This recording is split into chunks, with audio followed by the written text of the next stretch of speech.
When you're ready to begin communicating with your timing system, there are icons on the main Jaguar screen that make it very easy. We're going to take a look at those and see how they operate. If you notice to the right on the screen here, we'll see the word Connect. Connect is the button that we want to click on if we're ready to connect the Jaguar software on the laptop with the actual timing hardware.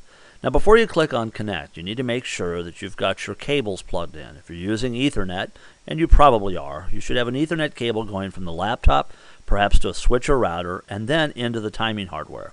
If you're using static IP addressing, you may simply have a cord that's going from the laptop directly over to the timing box. Either way, you just want to make sure that your hardware is connected physically. Once you've done that, we need to make a software connection, so we're going to click on the Connect icon. Now before we do that, let's take a look at the color scheme of some of the other icons. You'll notice they are blue. That means that they're not enabled yet, and the reason they're not enabled is there's something we have to do previous to that, which is in fact connect. When we connect, the icons change color, and that lets us know what our options are, in other words, what we can do next. Now when I click on Connect, I want you to also pay attention to what's going to show up in the black window down here, because as Jaguar goes through the connection process, it's going to give us helpful messages to let us know how that's progressing. Let's get started by doing it. I'm going to click on the Connect button now, and you'll notice down in the black box it says now connecting to Jaguar reader or readers. It's connecting via Ethernet to Reader 1. It's successfully connected. When it does that, the Reader 1 status in the green section says it's now connected.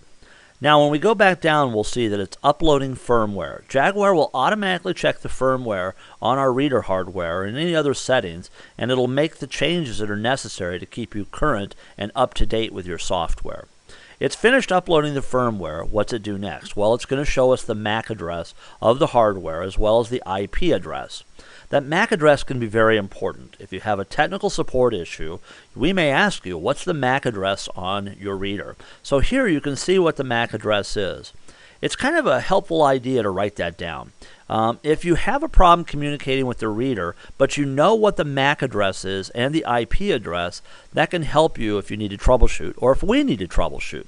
So if you haven't already done it, take your manual, your Jaguar user manual, and just write down the MAC address and the IP. That way you'll have it if we need it. Now the next thing that happens during the Connect process is Jaguar is going to synchronize the laptop time with the reader, and so the reader will have the same time. It's very important because if we're doing manual entries during a race, we want to make sure that the times are proper. That speaks to something else you should be doing. Before you ever connect to a Jaguar reader, you should make sure that your laptop time is the same as all other laptops that you might be using. So if you're using a laptop maybe with the remote software on it, or another copy of Jaguar, or you have 2 or 3 timing systems, it's critical that you make sure that all the times on those laptops are identical. They're the same time. That way all of your readers will be synchronized. Of course, we also have a GPS product that you can use to synchronize time, and we've talked about that in another video. But if you don't use that, then you want to make sure that the laptops are synchronized to some time standard on the internet. Finally, when it's all done and it's connected, you'll see connection process has completed.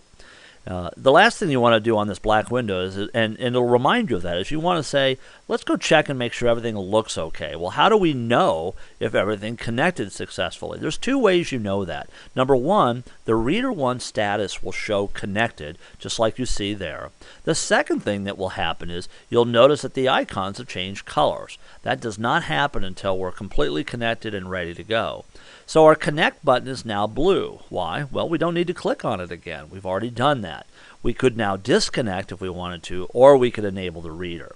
So the connection process completed. It enabled a couple of other icons for us, and it's leading us down the process of being ready to ultimately read some chips. So let's summarize exactly what we've done here. We've made sure that our hardware is connected to our laptop via an Ethernet or USB cable. We've then clicked on Connect, and ultimately what Jaguar has done is the laptop software has connected to the reader hardware. Now we're not reading chips yet, we're not collecting chip reads, we're simply connected. That just means that the software is now capable of communicating with the hardware. You know we're not reading chips yet because we haven't enabled the reader and we're not collecting. That's a process we're going to cover in another video.